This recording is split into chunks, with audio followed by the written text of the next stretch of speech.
성경 말씀 하박국 2장 1절부터 8절까지 말씀입니다. 하박국 2장 1절부터 8절입니다. 내가 내 파수하는 곳에 서며 성루에서 서리라. 그가 내게 무엇이라 말씀하실는지 기다리고 바라보며 나의 질문에 대하여 어떻게 대답하실는지 보리라 하였더니 여호와께서 내게 대답하여 이르시되 너는 이 묵시를 기록하여 판에 명백히 새기되 달려가면서도 읽을 수 있게 하라. 이 묵시는 정한 때가 있나니 그 종말이 속히 이르겠고 결코 거짓되지 아니하리라. 비록 더디지라도 기다리라. 지체 되지 않고 반드시 응하리라. 보라, 그의 마음은 교만하며 그 속에선 정직하지 못하나 의인은 그의 믿음으로 말미암아 살리라. 그는 술을 즐기며 거짓되고 교만하여 가만히 있지 아니하고 스올처럼 자기의 욕심을 넓히며 또 그는 사망 같아서 족한 줄을 모르고 자기에게로 여러 나라를 모으며 여러 백성을 모으나니 그 무리가 다 속담으로 그를 평론하여 조롱하는 시로 그를 풍자하지 않겠느냐. 곧 이르기를 화 있을진저 자기 소유 아닌 것을 모으는 자여 언제까지 이러겠느냐. 볼모 작은 것으로 무겁게 짐진 자여 너를 억누를 자들이 갑자기 일어나지 않겠느냐. 너를 괴롭힐 자들이 깨어나지 않겠느냐. 네가 그들에게 노략을 당하지 않겠느냐. 네가 여러 나라를 노략하였으므로 그 모든 민족의 남은 자가 너를 노략하리니 이는 네가 사람의 피를 흘렸으며 또 땅과 성읍과 그 안에 모든 주민에게 강포를 행하였음이니라. 아멘. 다음 주일은 우리 교회가 설립한 지 20년이 되고 또 종교개혁이 일어난 506년이 됩니다. 20년은 그렇게 길게 여기지 않지만 506년이란 날짜는 엄청 우리가 까마득하게 여겨지죠.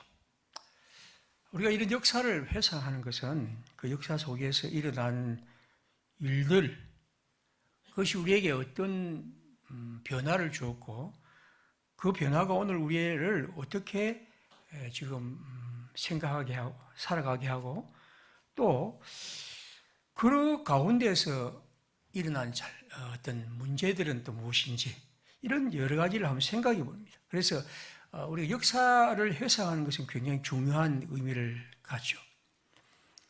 종교개혁이 1517년 10월 31일에 일어났죠.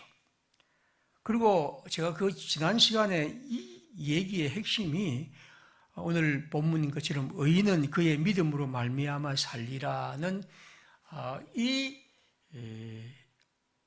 바울의 글, 그러니까 로마서 1장 17절에 있는 말씀, 좀 더 멀리는 오늘 읽은 하박국 2장 4절에 있는 이 말씀이 마르틴 루터란 한 신부의 가슴 속에 하나님이 보신 성령을 통해 그것을 깨닫게 했습니다. 우리의 구원이란 것은 믿음으로 이루어진다. 그래서 지난번에 종교개혁이 갖고 있는 이른바 5가지 솔라, 오직이라는 오직 성령, 오직 그리스도, 오직 은혜, 오직 믿음, 오직 하나님께 영광을 했는데 아마 그 중에서 가장 거의 똑같은 말입니다만 같은 중요한 말이 오직 은혜, 오직 믿음이라는 것이죠. 그러니까 우리 구원이란 것은 하나님의 구원이 우리 인간에게 어떻게 임하느냐 하면 그건 오직 하나님이 우리에게 베푸신 은혜로 된다. 그리고 그 은혜를 믿는 믿음으로 된다. 다시 말하면 인간이 갖고 있는 행위, 인간이 갖고 있는 어떤 능력, 인간이 갖고 있는 품성 이런 것들에는 하나님의 구원에는 어떤 의미를 가질 수 없다. 오직 하나님의 은혜와 하나님의 믿음, 우리의 믿음이 바로 하나님의 구원에 이르는 길이다 하는 것이 이 루터 혹은 바울이 발견한 가장 중요한 구원의 원리입니다. 그러니까 그 당시는 루터가 갔던 그 시대에만 해도 사람들에게 구원은 인간의 어떤 행위나 혹은 또 교회의 어떤 방식이나 이런 것들이 우리를 구원의 이런 길이라고 생각했던 것이죠. 이에 대해서 루트는 그 모든 것들을 철저하게 배격하고 오직 하나님의 은혜와 우리의 믿음을 통해서만 하나님의 구원에 이룰 수 있다고 얘기했습니다. 그런데 제가 지금 말씀드리고 싶은 것은 그러나 그러한 주장이 오늘 우리 시대에 와서는 또 다르게 생각해야 합니다. 왜냐하면 오직 은혜란 말, 오직 믿음이라는 이 말은 우리도 모르게 우리가 하나님 앞에서 헌신하고 진실하고 참되게 살아가고 우리의 구원을 위해서 힘쓰고 바울의 말처럼 두렵고 떨림으로 너희 구원을 이루라 하는 이런 말들이 그 루트와 바울의 글 속에 그냥 우리도 모르게 사라져버리게 되는 거죠. 그 결과 오늘 우리 시대의 그리스도인들은 하나님의 구원에 대해서 오직 은혜와 믿음이란 이런 구실로 우리 자신이 하나님 앞에서 얼마나 더 진실하게 살아가야 하며 하나님 앞에서 우리가 얼마나 구원을 위해서 힘써야 하고 우리가 하나님의 백성으로 어떻게 사랑과 진실한 삶을 살아야 하는가 하는 것에 대해서 생각하지 않는 그런 잘못된 방식의 신앙이 또 한편 일어나는 거죠. 그러니까 이 중요한 루터와 바울이 그렇도록 강요했던 이 말의 의미는 우리가 말하듯이 그렇게 오늘 사람들이 말하듯이 마치 구원에는 인간은 아무런 일도 할 수 없는 그런 무력하고 수동적인 존재가 아니라는 것. 이것이 제가 지금 지난 시간에 강하게 강조했던 중요한 의미입니다. 구원은 오직 하나님의 은혜로 이루어집니다. 오직 하나님의 주권의 능력을 통해 가능합니다. 오직 하나님께서 우리에게 베푸신 그것을 우리가 그저 받아들이는 믿음으로 가능합니다. 그러나 여러분, 구원은 그 하나님의 구원에 대한 참여를 위해 땀 흘리며 애쓰며 눈물 흘리며 진실하게 살아가는 그런 삶이 또한 구원의 삶입니다. 그러니까 구원의 삶과 구원은 동지대 양면처럼 같은 겁니다. 만약 우리가 구원의 행동과 실천이 없이 구원을 얘기한다면 그건 엉터리고, 그런 구원은 야고보에 따른다면 귀신들도 믿고 떠드는 그와 같은 것이죠. 그래서 우리가 이 종교개혁의 날을 맞이하면서 루터와 달리 오늘 우리 시대는 이 하나님의 구원의 얘기를 특별히 다시 새롭게 강조해야 할 그런 시대입니다. 오늘 저는 동시에 계속해서 이 성경을 읽으면서 또한 우리는 이 구원이란 것이 루터의 얘기와 좀 다른 방식으로 이해해야 합니다. 루터에게서 중요한 구원의 얘기는 개인입니다. 개인 구원. 많이 들어본 얘기죠. 구원은 어떻게 하냐? 개인 구원이다. 개인 구원이란 말 속에는 우리가 구원에 있어서 내가 주체적이고 내가 하나님 앞에서 결단하는 것이 교회가 구원을 선사해 주는 것도 아니고 내가 그 교회란 집단에 참여함으로써 내가 구원에 이르는 것은 아니라는 말에서는 맞는 말입니다. 절대로 구원은 여러분 아버지, 어머니 때문에 내가 구원에 이르는 것도 아니고 어느 교회가 그냥 집단으로 우리를 구원에 몰아넣는 것도 아니고 구원은 오직 우리 개인, 하나님의 백성 개개인이 하나님 앞에서 자신의 신앙을 고백하고 그 구원 하나님의 은총에 참여함으로 가능한 겁니다. 그것이 루터가 강조한 중요한 의미입니다. 루터는 그 시대의 교회들이 특별히 이 가톨릭이라는 한 체제가 마치 구원을 주는 것처럼 그들에게 끝없이 강요했고 사람들은 거기서 자신의 구원을 그렇게 생각했던 것입니다. 그래서 이 루터의 중요한 의미는 바로 이 구원의 개인입니다. 개인의 구원입니다. 그런데 여러분, 이게 역사에 흘러오면서 이 개인의 구원은 또한 중요한 의미를 놓치게 됩니다. 왜냐하면 인간 개인이란 것은 한 개인으로 존재하는 것이 아니고 끝없이 이 세상에서 우리는 이웃과 함께 삽니다. 그러므로 사실상 내가 개인으로 하나님께 구원을 고백한다는 것은 엄밀한 의미에서는 있을 수가 없습니다. 어느 누구도, 인간 누구도 홀로 섬이 있을 수 없죠. 우리는 누구나 함께 있고 인간 아무개는 반드시 아무개와 관계를 맺고 있고 그 아무과의 관계 속에서 하나님을 만나고 세상을 살아가는 거죠. 저는 루트가 개인을 강조하는 것이 큰 의미 있는 일이라고 봅니다. 그는 그것이 바르게 강조한 것이라고 봅니다. 그러나 동시에 우리는 구원의 삶은 언제나 이웃과 함께 있다는 것이고 좀 더 넓으면 우리의 사회와 공동체와 함께 우리의 구원을 일구어 가는 것이죠. 구원은 여러분 결코 혼자서 하나님을 만날 수 있는 것이 아닙니다. 구원이라는 것은 언제나 구원의 삶이고 그 삶은 언제나 이웃과 관계를 갖습니다. 누가복음 10장 25절에 한 율법사가 일어나 예수를 시험하여 말합니다. 선생님, 내가 무엇을 하여야 영생을 얻으리까? 이건 영생 구원입니다. 내가 어떻게 구원을 얻습니까? 한 율법사가 예수님께 묻습니다. 구원의 길, 영생의 길.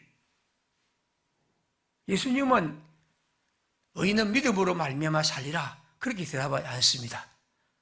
예수님은 그 바울의 대답을 다른 방식으로 말씀합니다. 26절입니다. 그럼 성경 율법에는 무엇이라 기록되었으며 그대는 그것을 어떻게 읽느냐? 그러자 그는 말합니다. 내 마음을 다하며 목숨을 다하며 힘을 다하며 뜻을 다하여 주 너의 하나님을 사랑하고 또한 내 이웃을 내 자신같이 사랑하라 하였나이다. 영생의 길은 무엇입니까?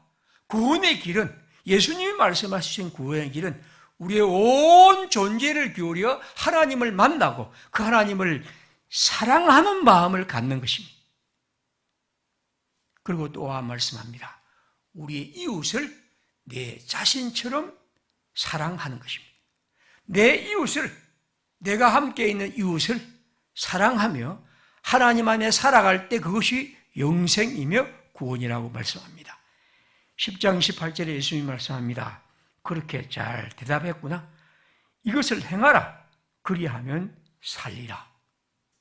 우리 구원의 길은 하나님을 온 존재를 기울여 사랑하는 것이고 또 우리 이웃을 내 자신처럼 사랑하는 것입니다. 구원은 여러분 개인 홀로 하나님을 만나는 것이지만 그러나 구원은 또한 우리 이웃을 만나며 살아갑니다. 이웃이 없는 하나님 만남은 존재할 수가 없습니다. 우리는 끝없이 우리의 이웃, 바로 여기 앉아있는 이웃들, 혹은 내가 만난 동료들, 회사와 혹은 또 우리 아파트에 살아가는 그러한 이웃들, 내가 만나는 일상의 이웃들의 관계 속에서 내가 하나님의 구원을 이루어가는 것이죠. 다시 말씀드리면 우리가 의인은 믿음으로 산다고 할 때 그것은 바로 우리의 생명의 길은 이웃을 사랑하는 그런 관계 속에서 살아가는 것이죠. 오늘 우리의 문제는 뭐냐면 바로 하나님의 구원의 얘기를 이웃과 만나지 않고 살아가는 것이죠. 로마서 13장 9절에서 바울은 이렇게 말합니다. 간음하지 말라, 살인하지 말라, 도둑질하지 말라, 탐내지 말라 하는 것과 그 외에 다른 계명이 있을지라도 내 이웃을 내 자신과 같이 사랑하라 하신 그 말씀 가운데 다 들었느니라.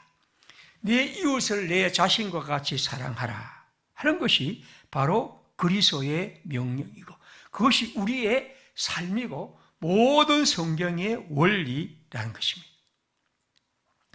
오늘 우리가 이 성경을 읽으면서 의인은 그의 믿음으로 말미암아 살리라고 할 때 이 사는 것은 그의 믿음으로 말미암아 산다는 것은 바로 이런 의미를 갖고 있습니다.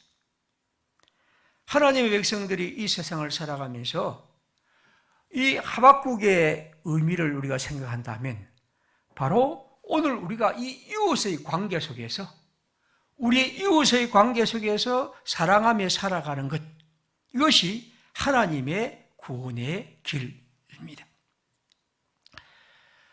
우리는 그런 의미에서 루터가 그토록 강하게 강조했던 이 믿음의 길에 대해서 루터는 이 믿음으로 어렵게 된다는 이 말의 의미를 어떻게 보면 이 이웃과의 관계 속에서 얘기하는 것을 그렇게 많이, 물론 그의 많은 글에는 강조하고 있지만 그렇게 많이 강조하지 않았습니다. 그러나 오늘 우리가 이 성경을 읽은다면 끝없이 우리는 우리의 생명의 길이 이웃 사랑에 있다는 사실을 기억하게 됩니다. 더 나아가서 이 성경은 우리에게 의인은 그 믿음으로 말미암아 살리라고 할 때 이 말씀의 의미는 또한 우리가 우리 세상에서 우리 이웃의 의미를 좀 넓혀서 우리의 사회, 이 세상에서 살아가는 삶의 의미를 함께 생각하는 것이죠. 오늘 우리가 그리스도인들에게 오늘 가장 큰 문제 중에 하나가 이 종교개혁이나 이런 의미 속에서 이런 기독교가 갖고 있는 이 이웃관계 속에서 이 사회의 문제, 다시 말하면 우리가 이 땅에서 사회적인 이런 문제들과 씨름하며 살아가는 것들이 우리에게 그렇게 크게 의미를 갖지 못하고 있다는 것이 가장 큰 문제 중에 하나입니다. 특별히 그와 함께 우리는 이 사회적 문제에 중요한 것들이 특별히 이 사회적인 약자들, 이 땅에서 약자들과의 관계 속에서 이 문제를 언제나 기억해야 합니다. 제가 이 말씀을 지난 시간에서도 두 번째 계속 드리는 것도, 선포하는 것도 그런 의미입니다. 의인은 그의 믿음으로 말미암아 살리라고 할 때 이 말의 의미는 루터나 바울이나 혹은 오늘 이 성경에 말하는 가장 제일 처음 등장한 하박국의 의미는 끝없이 그것을 우리의 이웃과 우리의 사회 속에서 그 얘기를 언제나 풀어가려 했던 것입니다. 하박국에서 우리가 본 것은 그런 의미입니다. 오늘 하박국 2장 4절에 보면 이렇죠. 보라, 그의 마음은 교만하며 그 속에서는 정직하지 못하다. 그러나 의인은 그의 믿음으로 말미암아 살리라. 그러면 여기서 4절의 첫 번째 의미는 굉장히 좀 문맥상의 좀 의미가 바로 이어지지 않습니다. 실제로 그것은 5절에 있는 말과 이어지는데, 그는 어떤 사람입니까? 술을 즐기며 거짓되며 교만하며 가만히 있지 않고 서울처럼 자기 욕심을 넓히며 사망같이 족한 줄 모르고, 이렇게 계속 이어지는 것은 하박국에 따른다면 바벨론 세력을 말하기도 하고, 좀 더 펼치면 그 당시 1장에 있는 이스라엘 백성들 가운데 하나님을 대적하는 그런 불의한 사랑의 세력들을 말합니다. 그런 불의하고 부끄럽고 하나님을 대적하는 이런 바벨론이나 혹은 또 그 시대의 그런 악한 사람들의 삶을 이 성경은 그렇게 말합니다. 자, 그런 가운데서 하나님의 백성들에게 하나님은 말씀합니다. 우리가 믿음으로 살아간다는 것은 바로 그런 가운데서 하나님의 백성으로서 신실하게 살아가고 하나님의 백성의 길을 걸어가는 것을 말하죠. 그러니까 오늘 이 성경에서 말할 때 의인은 그의 믿음으로 말미암아 살리라고 할 때 이 말씀의 의미는 언제나 그런 여러 가지 사회적인 문제와 여러 가지 고통과 어려움들이 같이 들어 있습니다. 제가 오늘 이 성경을 말씀을 드리면서 말씀드리고 싶었던 것은 농민전쟁에 대한 루터의 얘기입니다. 사실 의인은 그의 믿음으로 말미암아 살리라고 할 때 이 말씀은 우리가 다음 주일이 이제 종교개혁 주일이고 우리 교회의 설립 주일이기도 합니다. 우리는 그 날에 의인은 그의 믿음으로 말미암아 살리라고 하는 이 종교개혁 주일의 의미와 우리 교회가 하나님의 백성으로서 이 땅에 살아가는 의미를 특별히 이 하박국의 의미를 통해서 한번 생각해 본다면, 오늘 우리 그리스도인들이 하나님의 의롭게 살아가는 길이 무엇인지, 다시 말하면 하나님의 의인으로서 이 땅을 살아가는 것이 무엇인지를 다시 한번 생각해야 할 그런 시대입니다. 종교개혁은 우리에게 오직 은혜, 오직 믿음으로 하나님의 의에 이른다는 것을 말합니다. 그리고 그 오직 은혜와 하나님의 오직 믿음이란 말의 의미는 우리로 이 시대에 하나님의 백성의 길이 믿음과 은혜가 어떤 일임을 다시 한번 생각하게 합니다. 하박국은 우리가 이 땅을 살아가면서 끝없이 지금 수많은 세력들이 우리 가운데 있지만 우리는 그 가운데에서도 믿음과 은혜를 의지하고 살아가야 하는데 그 믿음과 은혜는 우리 속에서 이런 여러 가지 문제를 씨름하고 여기 하박국이 말하는 것처럼 이런 불의한 바벨론 세력과 그리고 그 못지않는 그 시대의 불의한 이스라엘 백성들의 여러 가운데서도 우리가 하나님을 굳건히 섬기며 주님의 백성으로 살아가도록 우리를 부르는 부름이기도 합니다. 그래서 이사야 1장 16절에 이렇게 말합니다. 너는 스스로 씻으며 스스로 깨끗하게 하며 내 목전에서 너희 악행을 버리며 행악을 거치고 선행을 배우며 정의를 구하며 학대받는 자를 도와주며 고아를 위하여 신원하며 가부를 위하여 변호하라. 이것이 하나님이 백성들이 의를 따라 살아가는 길이기도 합니다.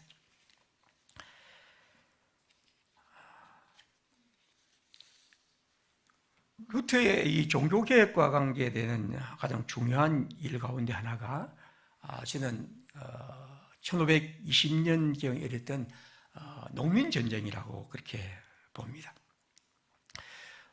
농민전쟁은 루터의 신학의 가장 큰 중요한 문제 중에 하나입니다. 우리가 이제 이 역사를 잘 몰라서 그런데 우리나라에도 이 독학 농민혁명이 있었던 것처럼 1500년대 독일과 특별히 중세 유럽 지역에 큰 거대한 이 농민 전쟁이 일어났고 이 농민 전쟁 때문에 수많은 사람이 죽었습니다. 그 당시 죽은 그 농민 전쟁으로 해서 죽은 사람들이 한 12만 명 정도 그렇게 엄청난 사람들이 죽게 되는데 그때 이 농민 전쟁이 일어나면서 나타났던 중요한 문제가 뭐냐면 농민들이 그 당시 12개 조항이란 그런 조항을 내걸고 교회에다가 그 당시에 요청을 합니다. 그 조항 중에 몇 가지를 제가 한번 읽어드리겠습니다. 12개 조항. 첫 번째 조항은 제가 언젠가 한번 말씀을 드렸습니다. 각 공동체가 목사를 선택하고 임명하며 그 부당한 행동을 할 때 그 목사를 바꿀 권리를 요구하는 것이죠. 두 번째는 신구약 성경을 따라 그 당시 공정한 11조를 바칠 수 있도록 하라. 너무 많은 11조를 우리에게 요구하지 말라. 물론 이 당시의 11조는 교회에 대한 11조가 아니고 일반적으로 그 하나의 세금 형태로 바쳤던 그런 11조입니다. 세 번째는 그 당시 재산을 갈 때 이 농노제가 있었는데 이 농노제로부터 해방받는 이 문제를 논의를 합니다. 네 번째 조항은 특별히 사냥이나 그리고 사슴 혹은 물고기를 잡을 때 우리가 이런 것들을 우리가 잡을 수 있도록 좀 허락해 달라 하는 그런 요구를 합니다. 이는 이제 공유주 같은 데서 그렇게 하는 것들을 금하는 방식이 이 당시의 문제였습니다. 그 다음에 또 하나가 이제 과도한 부역 같은 이런 것이죠. 그리고 또 강제 정수를 하는 것이나 그리고 또 재판을 받을 때 그냥 마음대로 재판하지 말고 좀 법을 따라서 재판해 달라는 그런 것입니다. 그리고 그 당시 이제 공동목초지가 있는데 이 공동목초지에서 우리가 거기에서 좀 뭔가를 좀 먹을 수 있는 그런 권리를 요구하는 그런 것들도 있습니다. 아무튼 이런 사람들의 이런 권리를 요구를 하는 가운데서 이 교회가 이 문제를 굉장히 싫어했죠. 그래서 결국에서 이분들이 이제 이 농민들이 이제 이런 요구를 했고 이 요구 때문에 이런 많은 일이 일어나는데 특별히 이제 이 농민 전쟁이 일어납니다. 제가 오늘 말씀을 드린 것은 이제 그 당시 종교개혁 시대의 전통이 오늘도 우리들에게 문제가 되기 때문입니다. 이 종교개혁실의 이 전통, 이것을 요구하게 되면서 나타난 문제가 뭐냐면, 우리가 생각할 때 방금 같은 요구는 뭡니까? 이른바 우리가 생각하던 영적인 가치 되면 하나님을 믿는 것, 하나님을 사랑하고 구원에 참여하는 것, 이런 것들과 좀 다른 거죠. 이를테면 우리 먹고 사는 거, 그 다음에 농사를 짓는 것, 사냥을 하는 것, 이런 것들인데 이런 것이 우리와 우리의 일들과 다르다고 생각합니다. 그래서 루터는 이런 것에 대해서 굉장히 반대를 합니다. 그리고 그는 그들에게 한 3가지 큰 논문을 발표하면서 그 논문을 갖고 그 하나하나를 이제 반대를 하죠. 그것이 어떤 잘못된 것을 그렇게 얘기를 하고 있습니다.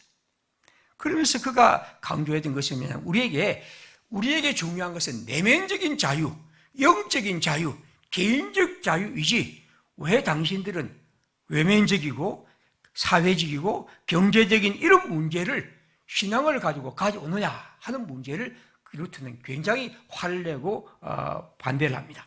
그래서 이제 루터가 그 문제에 대해서 아주 길게 3가지 논문을 발표를 하죠. 제가 이 논문을 이제 그걸 갖고 아마 이제 신학대학원 때 이제 논문을 하나 길게 쓴 적이 있습니다. 여기에서 그는 이렇게 말합니다.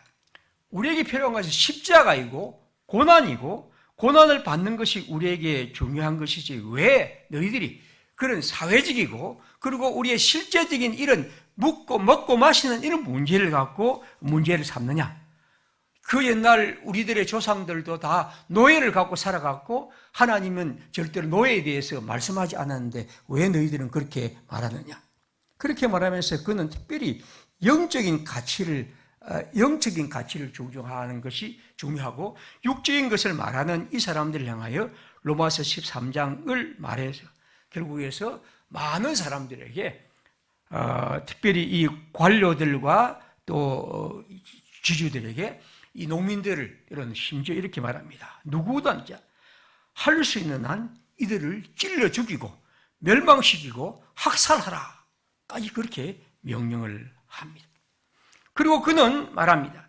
이러한 농민들의 그 저항 행위는 결코 용납할 수 없는 것이기 때문에 그 어떤 악보다도 문제이기 때문에 우리는 그것에 대해서 하나님의 이름으로 비판해야 한다. 그렇게 얘기를 합니다. 제가 오늘 지금 이 말씀을 드리는 이유는 뭐냐면 우리에게 의인은 믿음으로 말미암아 살리라는 이 말이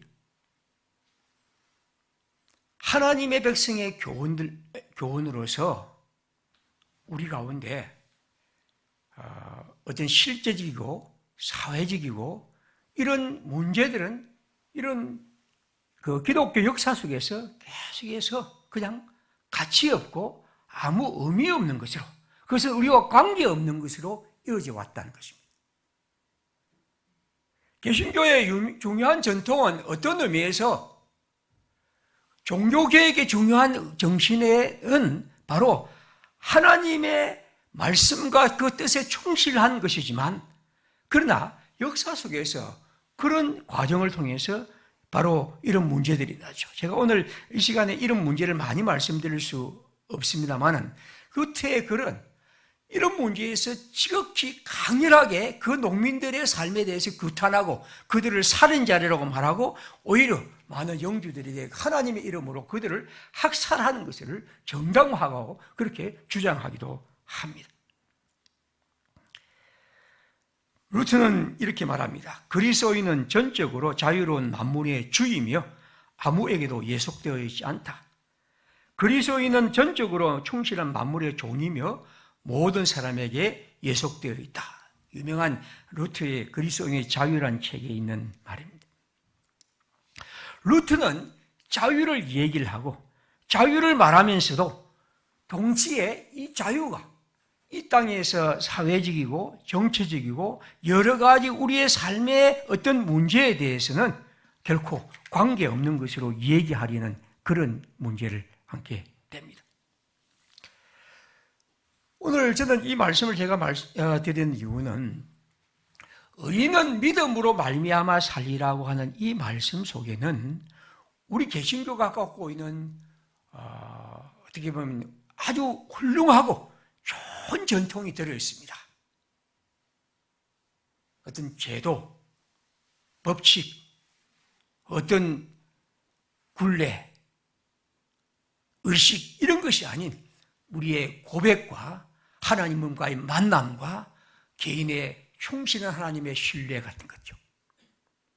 그러나 동시에 이 말씀 속에는 우리가 우리의 이웃을 만나는 것과 우리의 형제를 사랑하는 것과 우리의 사회와 공동체에 대한 헌신과 이 땅을 어떤 하나님의 나라의 공의로움으로 만들어가는 이런 역량과 마음들은 자꾸만 사라져가는 거죠. 그런 의미에서 저는 루터의 이 중요한 얘기보다도 오히려 하박국의 교훈을 말씀드리고 싶은 것은 바로 하박국이 말하고 있는 의인은 그의 믿음으로 말미암아 살리라는 말씀 속에는 바로 이런 중요한 의미가 들어있기 때문입니다. 내적인 우리의 자유는 언제나 이 땅에서 이런 외적이고 이런 문제에 대해서 생각해야 합니다. 오늘 우리가 이 세상에서 오직 성경, 오직 은혜, 오직 믿음이라고 하는 이 루터의 중요한 말은 우리 가운데서 하나님이 말씀하시는 이 하박국의 교훈과 함께 생각해야 합니다. 하박국은 우리에게 말합니다.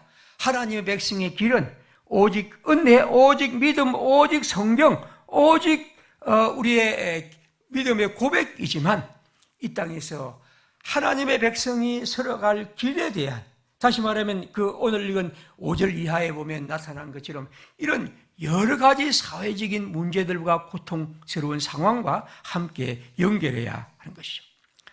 의인은 믿음으로 말미암아 살리라 하는 이 말씀의 의미는 바로 우리가 이 땅을 살아가는 그리스도인들의 삶의 가장 중요한 생활의 원리입니다.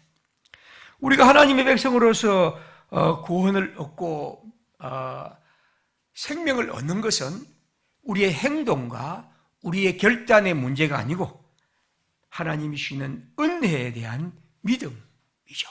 그저 우리의 마음을 열고 주님을 바라보는 믿음 속에서 가능합니다. 그러나 그 믿음은 언제나 우리의 삶과 하나님의 백성의 헌신과 이 땅에 우리가 살아갈 여러 일들에 대한 실천과 참여에 있습니다. 그것이 하나님의 백성의 길 믿음의 동전의 양면과 같은 것이죠. 왜 우리가 이번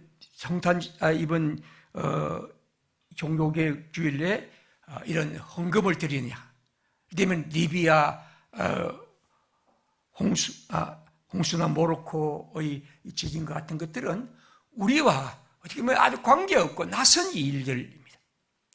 그러나 그것은 그리스도인들이 이 땅에서 하나님을 믿는 믿음의 방식에서 반드시 드러나야 할 삶입니다. 그러니까 믿음이라고 할 때 그 믿음은 우리 속에 내 개인뿐 아니라 반드시 우리 이웃의 관계 속에서, 우리의 이웃을 넘어 우리의 사회 관계 속에서, 우리의 사회를 넘어 이 사회의 의미 속에서 특별히 사회적 약자와 고통받는 사람들의 관계 속에서 드러나야 하고 드러날 수밖에 없습니다. 이것이 그리스도의 복음이고 그리스도께서 우리에게 말씀하신 것이죠. 그런 의미에서 우리가 의인은 그의 믿음으로 말미암아 살리라 하는 이 말씀을 다시 하박국의 문맥 속에서 다시 펼쳐본다면 그것은 어떤 아주 건조한 교리가 아니고 우리의 삶을 얼마나 풍요롭게 하고 얼마나 아름답게 하고 놀랍게 하는지 모릅니다. 우리 같이 아주 자기 중심에 이렇게 속해 있는 사람으로 우리의 삶을 펼쳐 우리의 이웃을 만나게 하고 우리의 물질을, 우리의 생각을, 우리의 시간을 투자해서 우리 이웃 중에 있는 고통받는과 외로운 이웃들을 찾아가게 하고 우리가 갖고 있는 것들을 그런 사람과 나누게 하고 그것이 우리의 삶의 기쁨과 감사가 되게 하고 그것이 이 세상에서 우리가 살아가는 삶의 즐거움이 되게 하는 것이죠. 이것이 바로 믿음의 삶입니다. 의인은 그 믿음으로 말미암아 살리라는 것은 나중에 죽어서 우리가 하늘에 올라가서 거기서 뭐 하나님과 누린다는 그런 정도의 다음의 삶의 문제가 아니고 이 세상에서 우리가 하나님의 백성으로서 교만하지 않고 여기 하박국에 있는 것처럼 이 땅에서 하나님의 백성으로서 내가 어떻게 살아가야 할지를 고민하고 고뇌하며 우리의 물질을 나누기도 하고 우리의 시간을 이웃과 함께 투자하기도 하고 우리가 생각하는 삶을 넓혀서 또 이 땅을 한번 품어오기도 하고 하는 이런 것들이 바로 그리스도의 삶의 모습일 것이죠. 사랑하는 평화의 식구들, 우리 하나님은 우리에게 그리스도인의 삶으로 우리를 초대하십니다.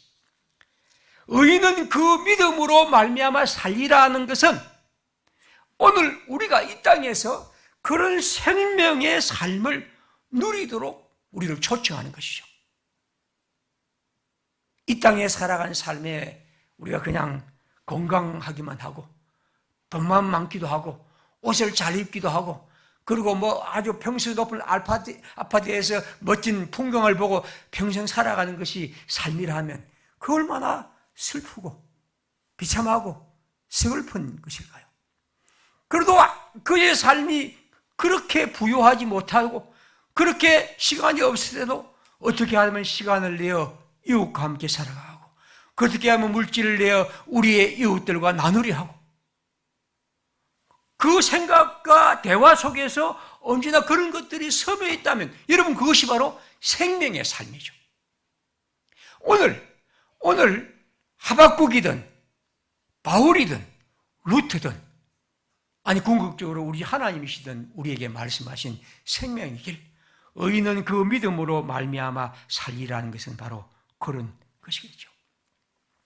사랑하는 평화의 식구들, 다시 우리는 종교개혁 주의를 맞이하고 또 우리 교회의 설립 주의를 맞이합니다. 우리가 이 땅에서 뭐 특별한 것을 얼마나 많이 이룰 수 있겠습니까만은 그러나 그저 우리 마음속에 가진 것은 하나님 말씀하신 것처럼 의인은 그의 믿음으로 말미암아 살리라. 곧 우리가 믿는 분은 하나님, 우리가 믿는 분은 자기 자신의 모든 것을 송두리째 버려 우리를 사랑하신 그리스도 예수 그분이고 우리는 그분을 따라 그분을 믿을 때 우리에게 구원이 있고 그 생명의 삶을 우리가 살아간다는 것, 이것이 오늘 우리가 이 땅에서 고백하는 유일하고 가장 중요한 생명의 길이죠. 그리스도인으로서 우리가 이 땅을 살아가면서 우리는 루트의 말처럼 전적으로 자유로운 만물의 주인입니다.